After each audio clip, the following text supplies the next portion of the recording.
Hello everyone, today we talk about Frederick II policy after the Crusade, so starting essentially from 1229, and you can watch the video I made, in fact, on about the previous phase. There is a Hohenstaufen playlist properly, but you're gonna find it also in others.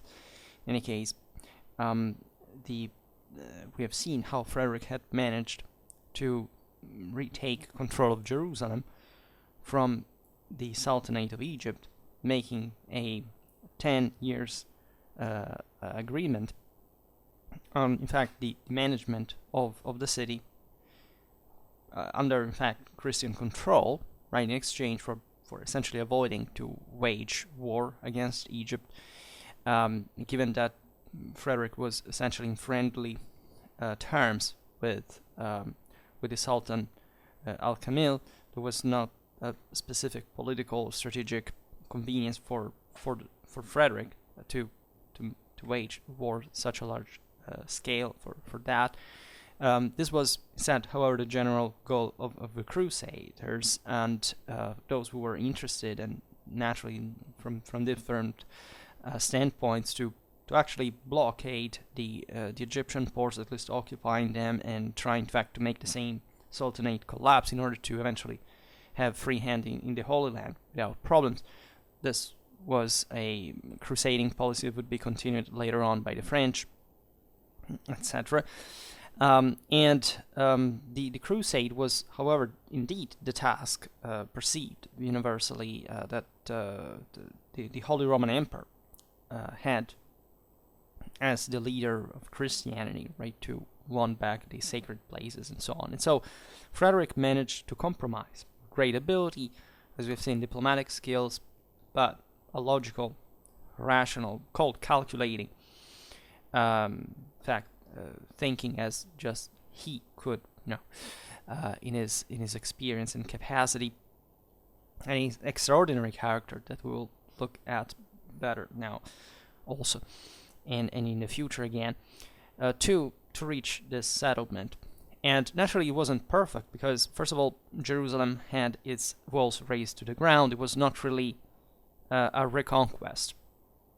And the kingdom of Jerusalem was not repristinated as in its original extension. It was just, having control of Jerusalem, and also, by the way, sharing having a certain limit on, for example, the Muslim holy places, at least those that were exclusively Muslim. For that matter, the Christians believe that some were theirs, but historically it was just Umar's mosque was mistaken for the Temple of Solomon, etc. That's not a big deal. The point is that, as we've seen previously, the Pope had pushed Frederick to fulfill his crusading tasks. Right, he not vows, because the promises that he had done back in the day to Honorius III had been just oral, right, just vocal promises, right. So there was never a formalization of that, and the reason why the Pope had pushed so much for the crusade is that formally that was the only way to oblige Frederick essentially to put himself in a different condition, and to either obey or going against the church that would have at that point had an excuse to move war against him, given that it was fearing the encirclement from Sicily and Germany practically, and so there were other powers naturally were interested in this balance, and we've seen it this mostly last time. So the peaceful settlement reached between Frederick II and Al-Kamil was brought to the paradoxical consequence of, from the papal side to still, launch a crusade against the same Frederick. Let's remember that Frederick was already excommunicated.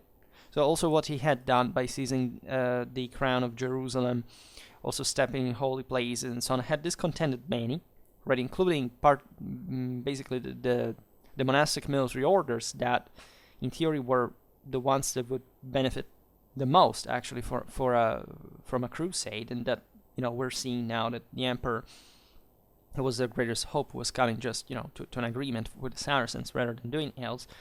Frederick had stayed for a while in the remains, in the relics of the Kingdom of Jerusalem. So mostly these towns and fiefs that were after the fall of Jerusalem in 1187 had been uncompromised, in the collapse of the state, where it had been uncompromisingly turbulent one against the other. So he had to retreat almost ignominiously, actually, and coming back home, because at that point, in fact, the crusade that was launched against him was bringing, in fact, to the papal invasion of Sicily, that in fact was also suffered importantly from this invasion.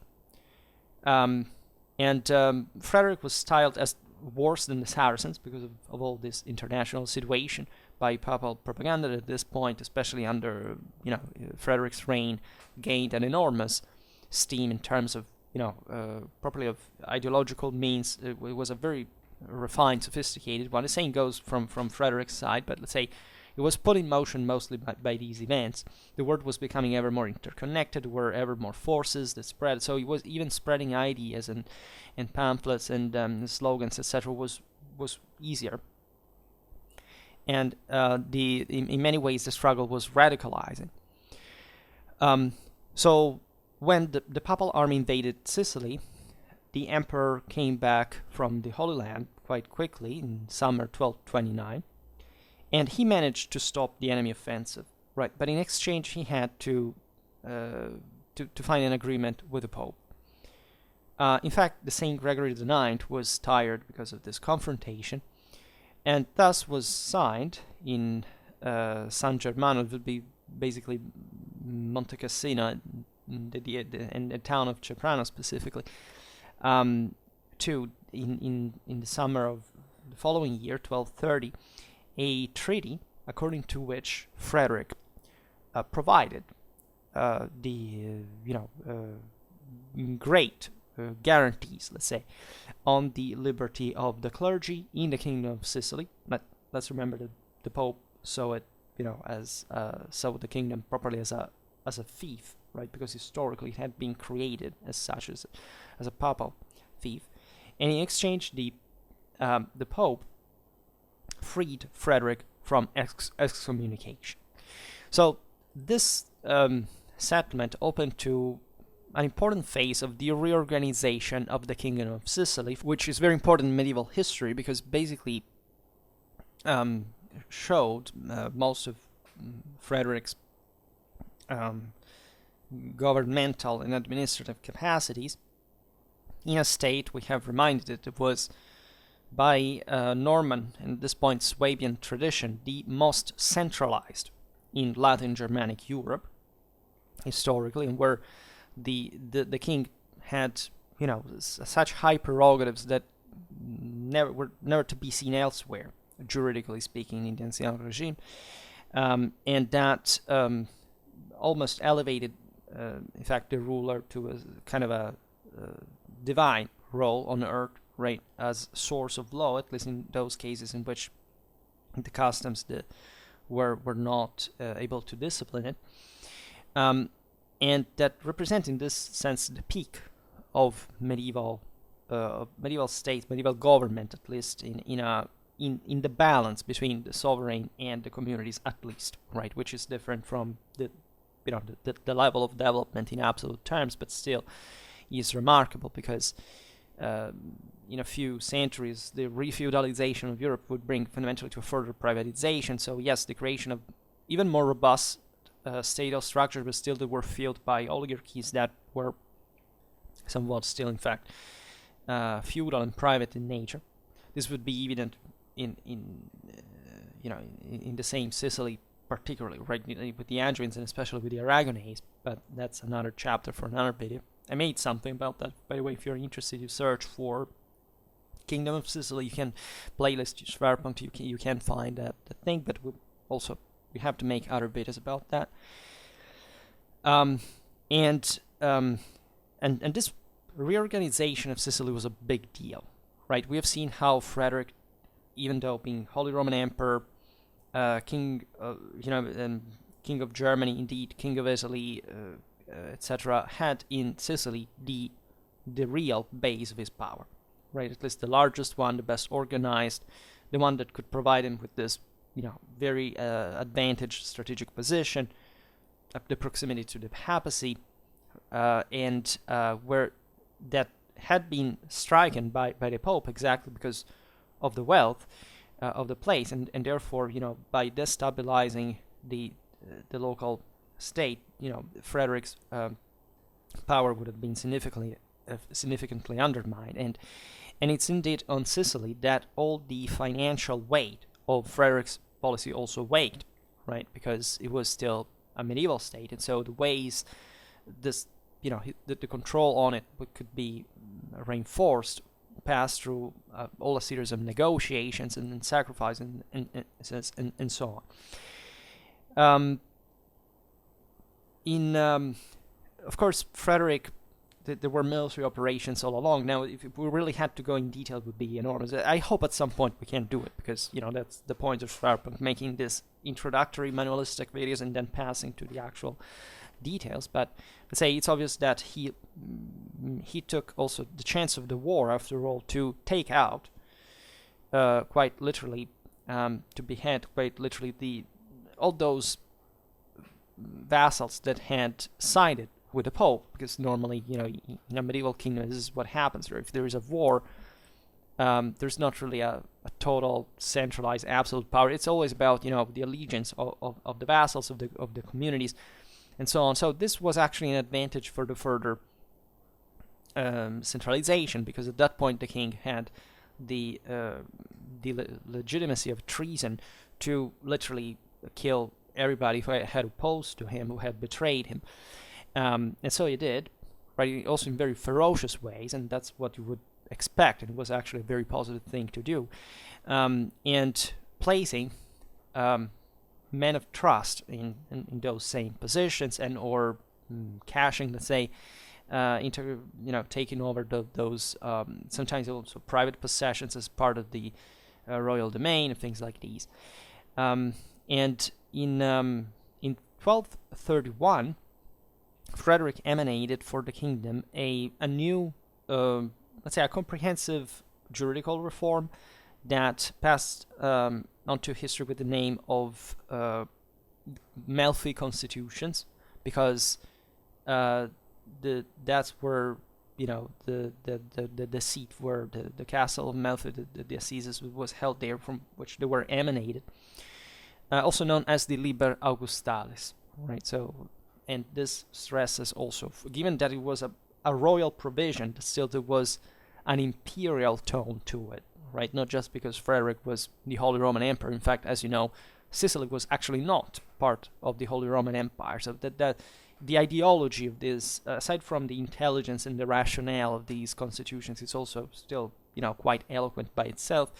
In fact, these were laws that demonstrated how Frederick had learned fully the let's say the Roman lesson, right? Let's say what all had been the in fact the legacy of a public state, right? Of a public political culture.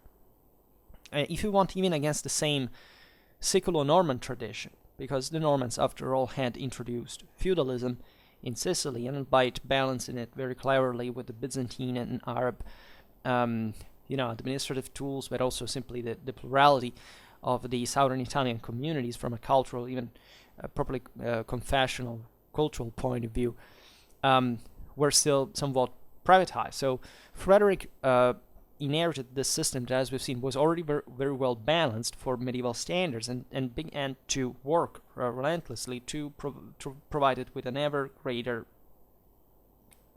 degree of centralization, properly in a statal sense. Also, in the last video, we have seen how the whole policy of Frederick had been aimed at building even properly a personnel, right? That would be faithful to the crown, would be very highly educated. He founded the University of Naples. He prohibited his, his functionaries, his students to go abroad, but to to study and work eventually properly within the kingdom. So these were actually very useful moves, because they were aiming at defining, constituting a centralized, bureaucratic, and fundamentally, tendentially at least, leveling state, right? So launching what we can see with the due anachronisms, with very modern conceptions for the time. This was, generally speaking, the aim of every sovereign that could do it historically. The problem is that in the Middle Ages this was, by the degree of political fragmentation, privatization, beyond the reach of most rulers, and also required a very energetic policy and also a great mind and great clarity of vision, as only Frederick arguably had as the stupor mundi, as you know. We will make a video about his cultural, intellectual side that was dramatically appreciated internationally at the time, and the thing aimed also at creating some solid. Of course, it was not just a humanistic or Renaissance ideal. It was a quite pragmatic aim to render the state more, self-functioning. Right. Also, in the case he had to abandon again the country for another crusade, etc. He was working in order to provide also a stable military, a pool of military resources, given that the international situation where he was ever more under attack, and under threat of invasion of his lands. Even in the fleet, right? He disbanded. He got rid essentially of Genoese presence. He tried to build properly a fleet on his own, still guided by a Genoese admiral, because those were the best ones. But in any case, namely under the control of the kingdom. So quite interesting advancement. That naturally this had a cost, but these reforms seem to work. There is historiographically, let's say,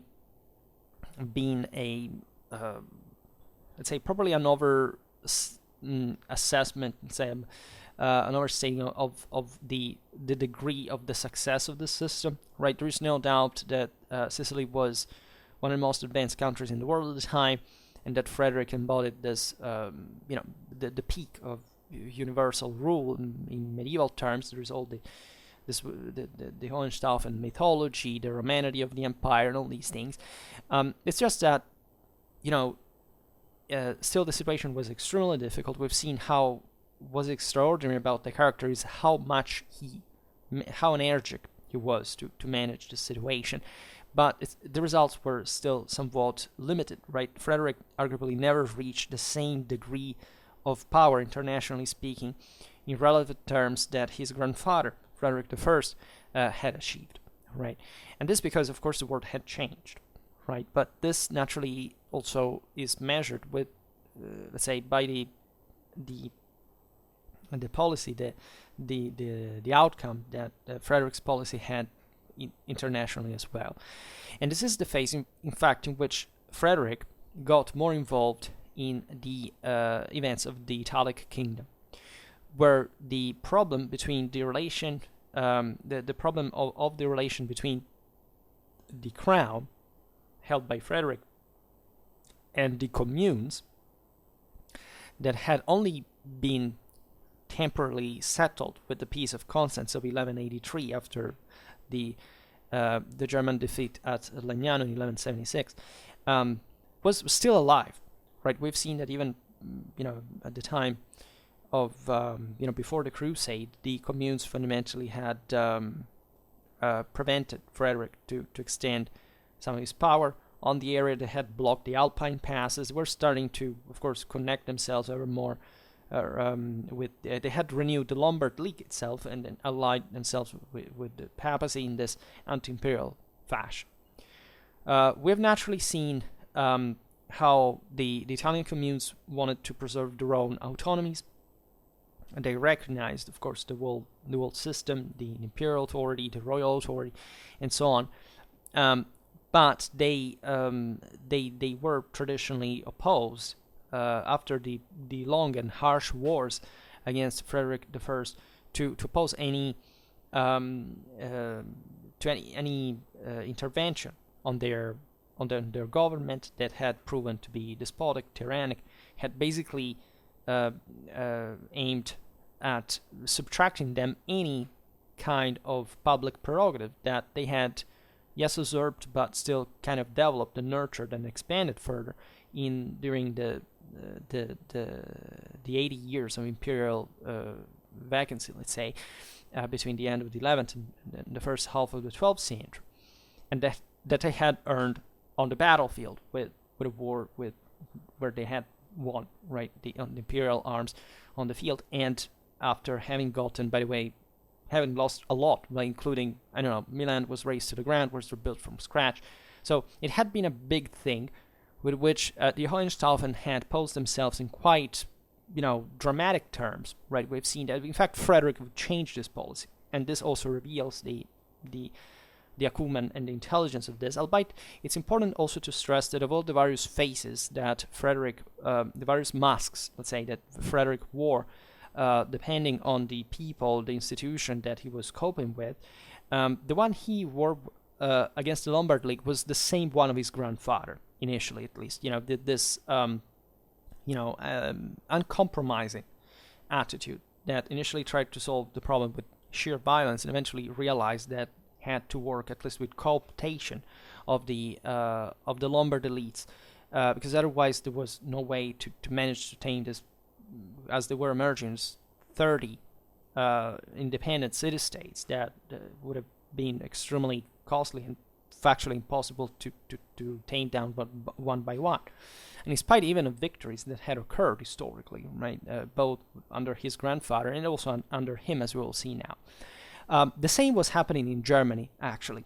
We know well from our videos, we've seen it many times, how the German princes had fundamentally profited, as always, from this moment of instability that had fundamentally followed the death of Henry VI, and so had corresponded to Frederick II's minority and the civil war between the Hohenstaufen and the Welfen, and that, yes, had resulted in the victory of the Swabians, but at the same time with important compromises and concessions to the same German princes. There was also a sort of, by the early 13th century, a detachment of the great ecclesiastical princes of the Rhineland that had traditionally supported the monarchy, in fact, from the same Swabian policy.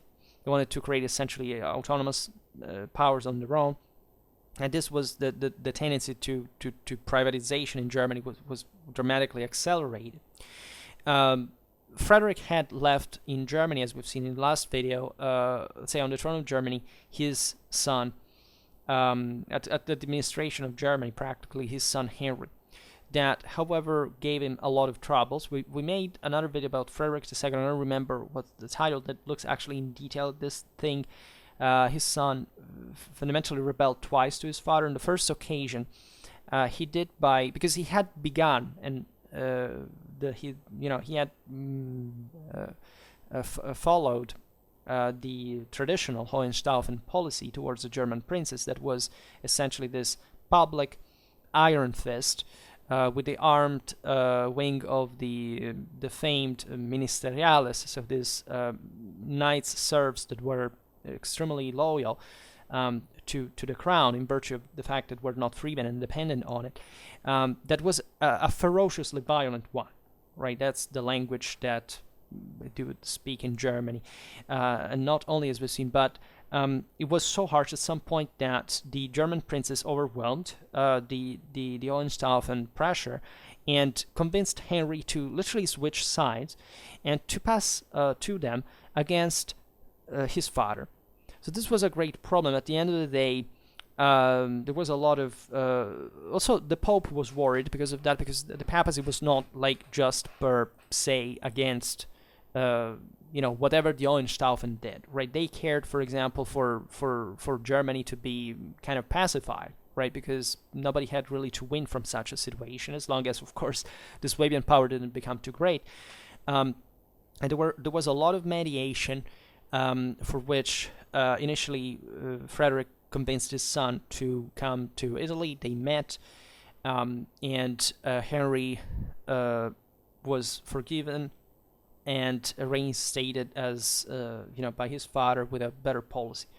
On that occasion, the Henry had in 1232 emanated the so-called Constitutio in favorem principum, that was this, in fact, was assuming positions that were opposed to the ones showed by Frederick in the Liber Augustales towards the vassals, because in that case in Germany, the kingdom, this constitution entrusted the kingdom in the hands of the various princes, right? So sanctioning that federal character that would have eventually been typical of the following history of Germany historically, and that was being essentially set, at least it was already a thing since the creation of the Eastern Frankish Kingdom, but let's say at this point the Hohenstaufen could still reverse that. They could consolidate the process for the creation of a national monarchy, and instead this disgregation brought it to the abortion of that. And so the same Frederick couldn't quite revoke that constitution in order to maintain control in Germany while he was busy in Italy, and the world situation could not be controlled otherwise. And de facto, Frederick was intentioned still in his broader political aims at governing directly Sicily, Italy. He was perfectly aware not to be able to control Germany, where on the contrary, his same son Henry didn't wait too much to put himself again at the head of the rebels. At this point, and the second time actually for heretical reasons. So much that at that point it's not that everybody was backing him. Frederick at that point came back to Germany even without an army to depose him, so to say how sure he was, after political negotiations, to step in Germany without a military force, but just to depose his son that had gone, not really insane, but that was definitely Henry's life was the one of a tragedy, right, for most Hohenstaufen, but there was a pain and suffering there.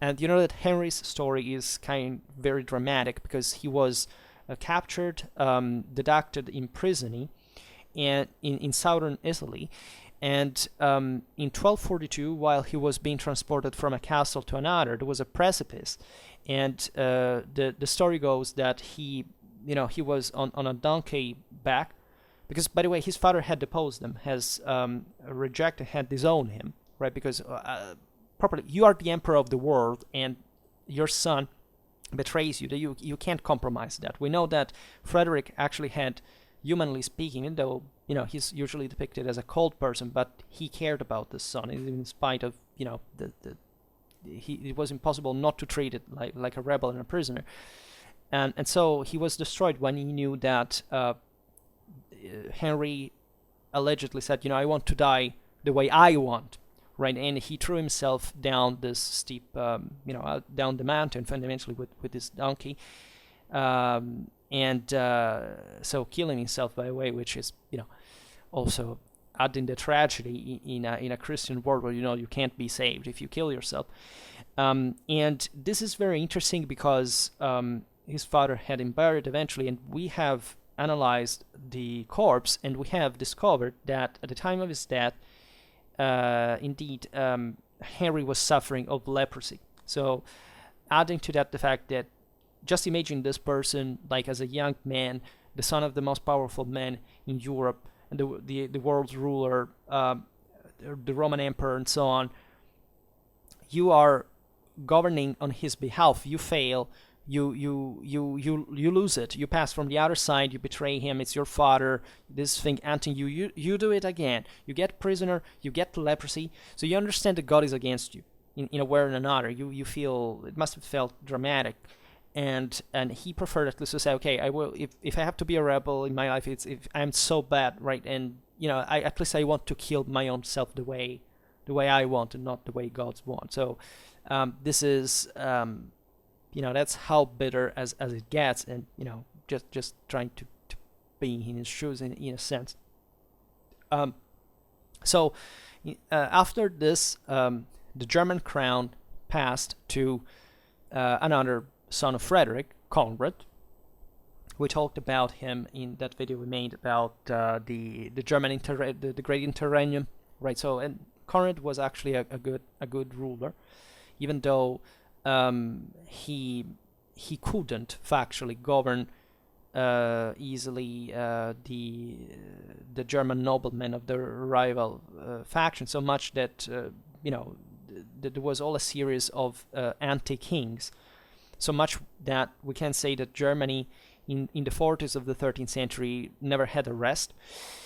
And so at that point the situation had really gone out of hand, right? This is the moment when the Hohenstaufen were working mostly for the consolidation of a private power in exchange of public, selling public prerogatives, royal rights, in order to cash something in the process. And that's so princely Germany that is born in a way already since this late Hohenstaufen time. But the Conrad would eventually go, after his father died, to Sicily again to claim the throne from his half-brother Manfred. We made a video about Manfred of Swabia and so on, so that's all a story that you can look in the Hohenstaufen playlist.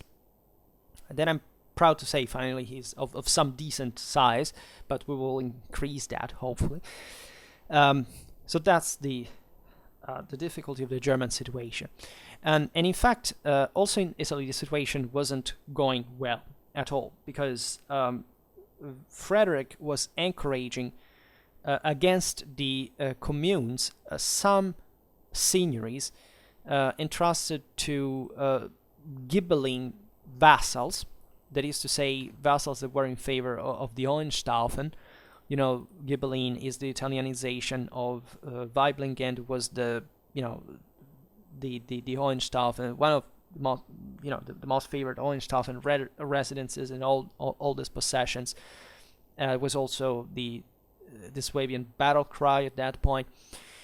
And this was a very astute move, because, as we were saying before, co-opting some greater lords was a way to increase part of the Italians at that point, because there was already the consolidation that would radicalize, especially under Manfred, properly, of the Ghibelline and the Guelph party. That is something that would last actually for centuries to come, and that would always be in Italy present as the, in fact, respectively, I don't know what I said first, but of course the Ghibellines in favor of the empire, the Guelphs in theory favor of the Pope, practically against the empire, or at least never in a secessionistic way, but still in an idea of balance, let's say, and say defense of their own autonomies. And the point was that in the Kingdom of Italy at this point, the hegemonic force were the cities, right? This had been the case from now essentially a couple of 1 century and a half, let's say. And initially Italy had and still had a feudal hierarchy of some sort, right? There were noblemen that were historically settled. These were the great noble families, also of Frankish origin, Longobarд origin sometimes too, and that had been had embodied that typical feudal powers, very also rurally based, etc., that had ideally kind of been opposed themselves as a different world to the world of the city, because the city was not the commune as such, was not an imperial creation, right? All the German rulers had, of course, had to sanction. Think about Ottonian times with the bishops' counts, some positions in the cities, because the cities were the only way, the only key to the control of the peninsula. Or the Kingdom of Italy, at least, if you didn't control those, there was no way to control the land. But still, there were this great. Think about the Montferrat, for example, had been still one of the relics of this feudal powers that had remained had also been historically pro-Ghibelline, right? Because if you're a vassal, right, in a feudal hierarchy, it's obvious that, and there are these cities kind of choking you in a way or another. You always play with them in the same ways these cities also play against against each other, play with each other and with other lords. But you have a lot to gain if the empire revives power in the region, because you are basically one of the few vassals that still has some power, and so the emperor is going to provide you with an important control. So this was very advantageous. And among these powers, definitely the most important ones were the Venetian one of the Da Romano family, which ruled over Padua, Vicenza, Verona, and Treviso. So the so-called Trevisan Mark, that was not actually an historical feudal district, but it was come to be defined like this area, also culturally speaking, in northeastern Italy, also close, generally speaking, to the southeastern German policies, where a lot of intermarriage, control, trade connections.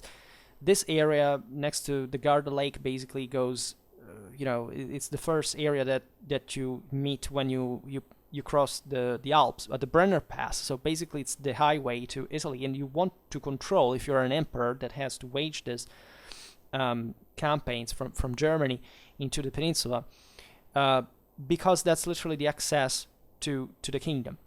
And so this was also historically, yes, it was a urbanized area.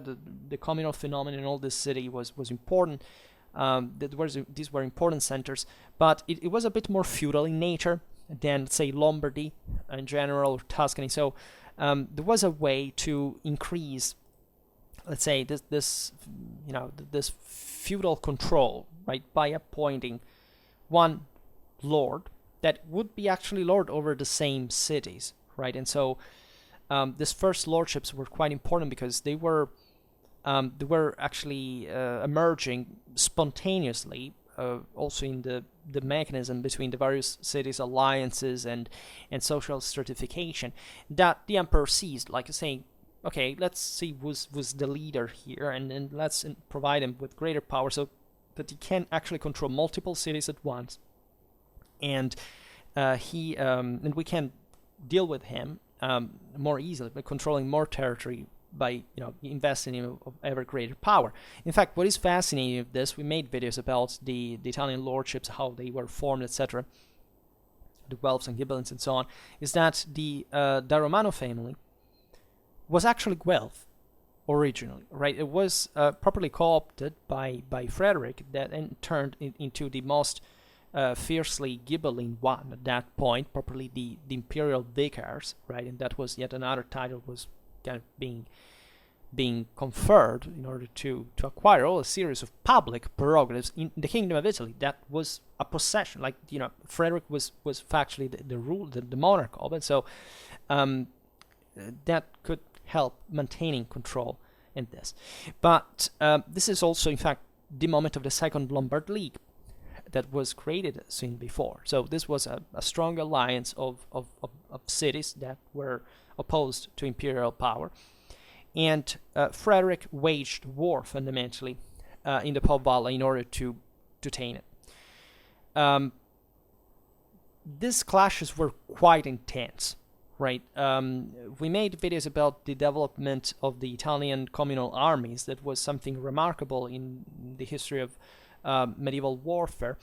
And these are the moments of some of the most important stands, also European infantry, before the great boom of the first half of the 14th century.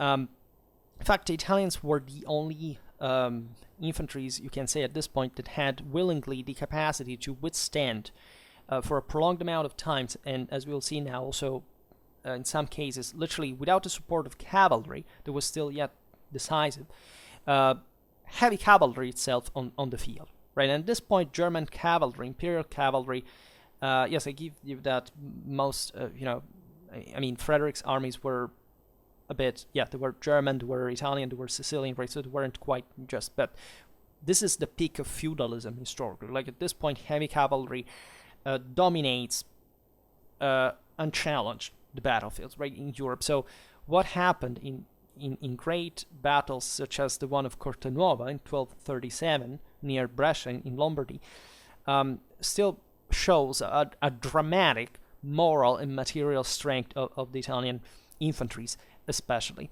Cortenuova was a defeat of the Lombard League, a great success of Frederick, but basically for the whole day, the Lombard infantry withstood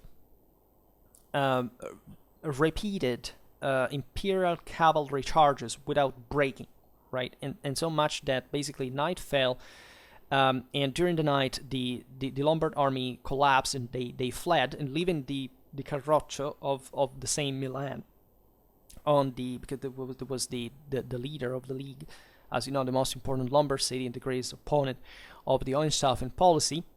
The Carroccio was, improperly it's usually said, it was the symbol of the community, was more the symbol of the people, rather than also the knights, the militia that properly meant, of the community. But it was a great deal. The Milanese Carroccio was exposed on the Capitol Hill in Rome by Frederick, right, in this great triumph that he was replicating as a Roman emperor.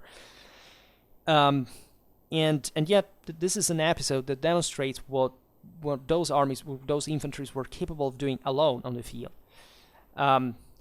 The situation was not easy, because you could again crush one city. Eventually, Frederick besieged Brescia, took it.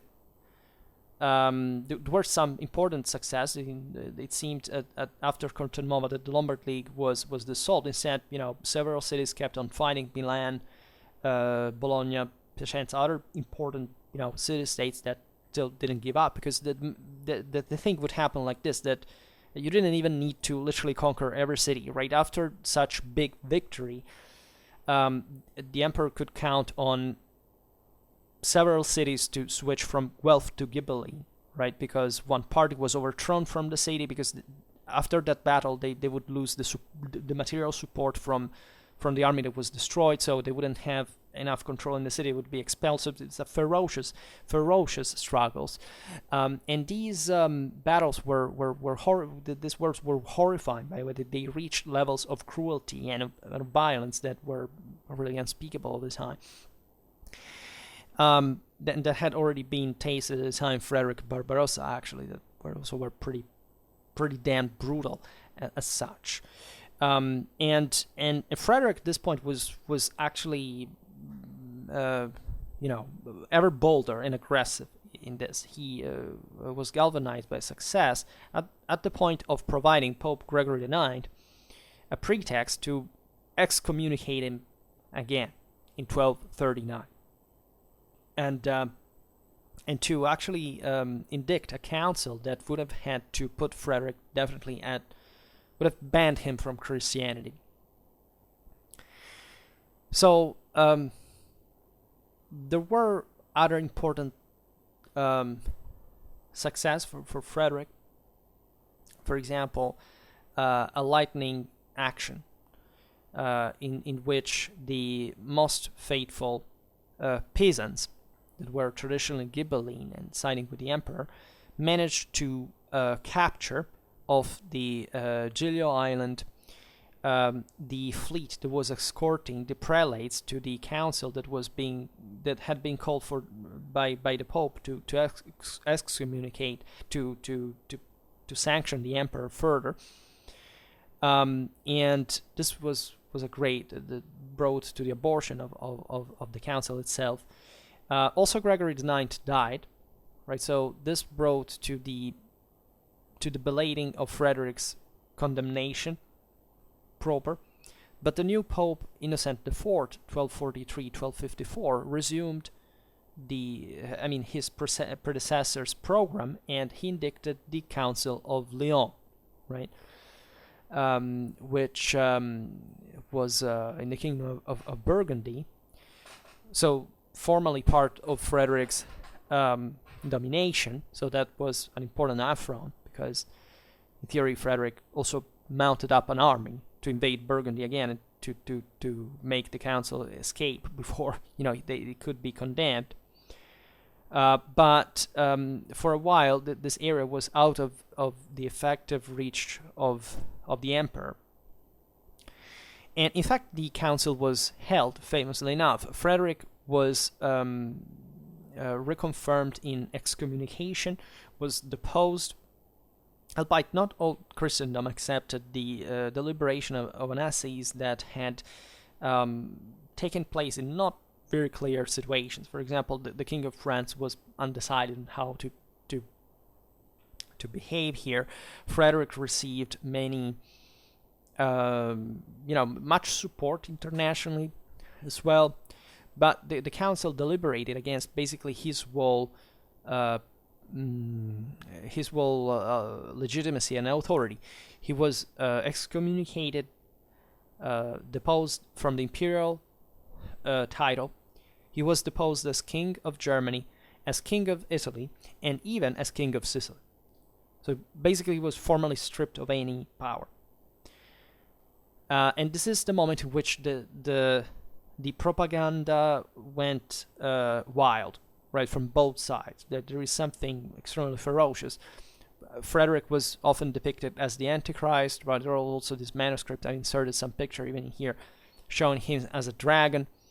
The Pope weaponized the Joachimite prophecies to basically make them overlap with this idea of the end of time. It would correspond to the death of Frederick himself. There is all a beautiful literature, chronicles, stories that derived from this, and so equally Frederick responded. But the papal propaganda machine was of dramatic effectiveness and capacity. And still, it was always, as you can imagine, an unstable situation, also by a certain degree an unclear one, right? Effectively, the Pope had faked up to the last moment the intention to negotiate with the Emperor, because there was still the option of that Frederick would kind of obey in some way. Many were questioning whether it was necessary to act so harshly against a Christian king, while other threats were actually appearing on the horizon. Some weeks ago we made our series about the Mongol Invasions. This is the same time in which the Mongols invaded properly the Holy Roman Empire in Bohemia, in Germany. Some avant-garde, some explorers also in Italy itself. We have even some diplomatic, even as from Innocent IV, etc. For the rest, we have stories. Frederick, was asked by the Mongol Khan to both the Pope and the Emperor were asked to accept the Mongol suzerainty, and Frederick seemingly replied that he would have gladly abdicated from his imperial title had the Khan allowed him to become a falconer at his court. And he was quite a character, and by the way, there were other issues that were going on, because in 1244 or 45, I don't remember, but anyhow, famously enough, the Khwarezmians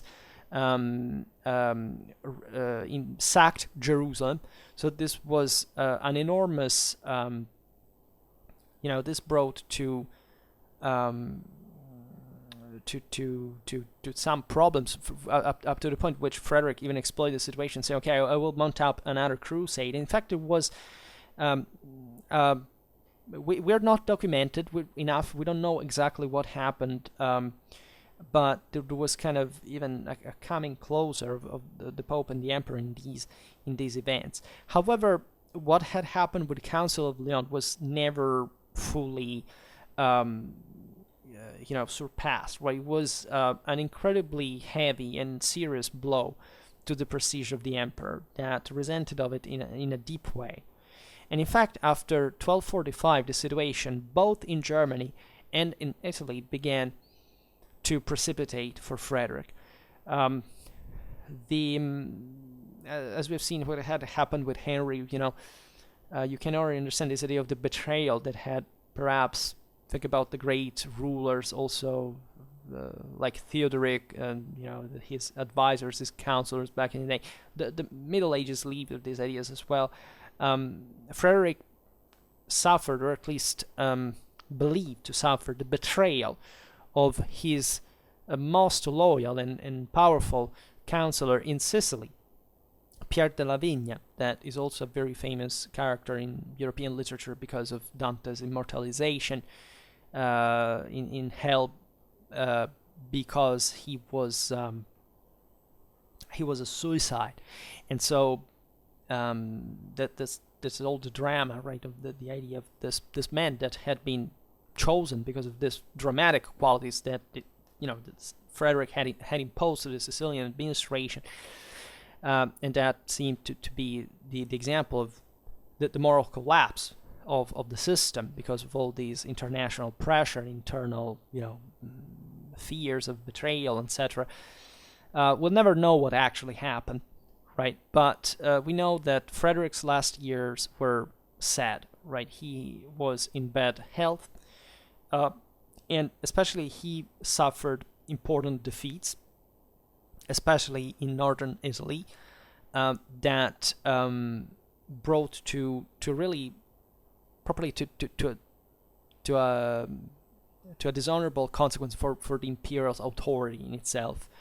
There is the defeat of Vittoria, actually the defeat of Parma in 1248. At this point, the emperor was on his way with his army to Lyon to wipe out the council, and the Parmesans opposed themselves on the road, given that Parma is on the road for Burgundy.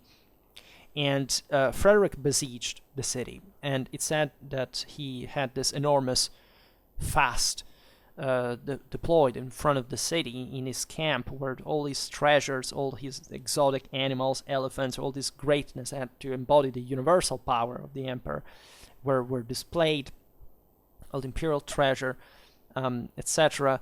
The all his army was considerable. The Saracen Guard, that, as you know, these were all Saracen brigands from Sicily that were first defeated and then deported to the Apulian city of Lucera. It was basically a Muslim colony in the heartland of the kingdom that, however, remained fanatically faithful to the emperor, exactly because they were basically cut out of any other Muslim possibility, let's say. And so it was either being loyal to the emperor or ending up massacred, as actually happened to them after Frederick's demise. At least the Angevins took over the kingdom at some point, also being supported by, making use of these Muslim colony and eventually literally exterminating them to the last. And we don't even know what happened in Parma concretely. It's just that the Parmesans settled fort. They made a sortie and they invested the imperial camp, probably by surprise. It was surely a battle, but it's not documented enough. And the entire imperial army was crushed. The treasure was taken. It was a disaster. So it was an enormous blow to the imperial prestige, and so on. And it was considered, in fact, the camp, the name of Victoria, because it's meaning victory in Italy, because of this clamorous success that had been striking. And also another very heavy military blow, that was the Battle of Fossultin in 1249, where the Bolognese managed to defeat and capture Heinz of Swabia, king of Sardinia. That was Frederick's son, for which he had created, in fact, a kingdom in the Mediterranean island. That is also a very important military event, because this represents a bit the pinnacle of the Lombard, the Italian communal infantry quality, because in this battle, the Bolognese infantry basically decided to attack, to go against at least imperial cavalry alone in the open, even crossing the barrier presented by by the river. No infantry in Europe at the time we had ever seen this thing. This Italian actions galvanized also the morale of all those, lower of the communes, of the peasants, of the rest of Europe. Because said, damn, can you do that? Can you picture the idea of being a commoner that is a nobody, a sub person, and to face the highest nobility in open field, right, against properly heavy cavalry? Well, not only these people did it, but they literally went on without cover, without support against cavalry. And then yet the victory was still won by cavalry, because the Lombard cavalry intervened as well during the fight and crushed the Imperial Ghibelline army. But that basically there is a further evolution of Italian communal armies that became even more powerful. But let's say infantry was, however, that was the peak, after which the infantry was ever more integrated at the point that cavalry regained in a combined arms fashion, also with missile troops, greater strength. This can be considered the peak. And the capture of Heinz is also one of the tragic chapters of the various existences of the members of the Swabian family. Heinz was there's all a mythology about this children, that he was the typical German prince, right, of the 13th century, of the time of the Minnesänger. He was literate. He composed music. He said he was beautiful. He had this blonde hair, long blonde hair. He was basically captured and remained in prison in a tower, in a palace in Bologna, as this great prize, and dying there eventually, but actually living a luxurious life. He was, people went to talk to him. He had company, etc. He lived well, but still, without freedom and in prison. And so that was, he was actually one of the lucky ones in perspective. But let's say these defeats brought to the collapse also of the Lombard situation, of the Italic policy for Frederick. They properly, it's like the concept of victory, right? From a religious and military point of view. In the Roman Empire, they did it. Where's the empire if you can't win? It means you don't have it. And so the papal propaganda contributed to this, to the unfitness, to the heresy, concepts that were thrown around. Still, some people today, for some odd reason, believes that Frederick, since just he was interested in science and culture, was an atheist. Frederick was a perfect Christian, right, and hell of a mind, no doubt, but absolutely no atheist by any stretch of the imagination. And yet, so this figure of a serene and magnanimous lord, right, that Frederick had to embody, also famously in his art, in his in his iconography, that there is all a revival here of classical forms. There is a humanistic flavor that the same Frederick and Sicily gave to Italy, to Europe. This forms reminding the classical figures. Even if you look here at the Augustalis gold money, it seems like an ancient coin rather than a medieval coin. All the statues, etc. This idea, this myth, this beauty, this deep multicultural dream of universal empire, the Roman Empire, of the centralized state and rule, died with Frederick in Fiorentina of Apulia. That the story goes that a soothsayer had said, Frederick, you will die in the city of Flower. And Frederick thought it was Florence. Instead, it was this other century in Apulia that when he knew the name of it, said, "Where's the place?" Okay, he realized he had to die because he got sick there of dysentery. He died on December the 13th, 1250. As you understand here, in a tragic situation, after having known what happened to you, seeing literally this dream disgregating in front of your eyes, something very different from what happened to Frederick I, when, yes, the whole system had collapsed after Legnano, but still they had managed to make the Sicilian marriage, to inherit the kingdom, to revive power, to mount up the crusade.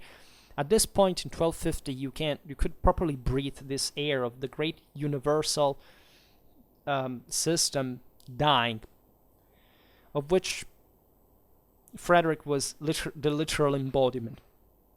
And so there are we could make a video about okay, we will talk maybe about it tomorrow or another day, relatively to the scientific and cultural aspect of Frederick's court and what all these ideologies are revolved around. But it's one of those moments where even at the time people said they had at the moment of his death they had visions, they had this just a medieval spirit and imagination and beauty and values could make this beautiful, I don't know, this riders crossing in the sky or entering in the Etna volcano, or having, let's say, this enormous symbolism of the epitome of medieval civilization, this classical and modern mix that of symbols of arcane meanings and symbologies and so on, that had to represent the greatness, the perfection of God and the world. And so what we have to make an effort to understand, to investigate constantly, because of the mission that we have, as we have been entrusted creation, and we had to do this more than emperor of the world. So yeah, we will keep naturally talking about Frederick II at some point. As always, this is a never-ending topic. Frederick's life, I mean, there are so many things just to talk about it. But in any case, for today we stop here. Just hope that you enjoyed this video. If you did, please share it. Otherwise, leave a like or subscribe to my channel if you're interested in my upcoming content. And for now, I thank you heartily for listening to me. I wish you a nice time and see you next time. Bye.